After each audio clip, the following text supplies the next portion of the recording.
In 1970, a dead whale washed ashore in Florence, Oregon, and local authorities faced a bizarre challenge: what to do with a massive 8-ton carcass. They decided to use dynamite to blow it away, hoping seagulls would clean up the remains. But their plan went hilariously wrong. Instead of scattering the whale into small, manageable pieces, the explosion sent massive chunks of blubber flying hundreds of feet, damaging cars and terrifying onlookers.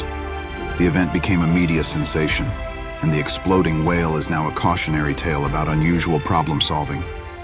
Sometimes creativity really does backfire.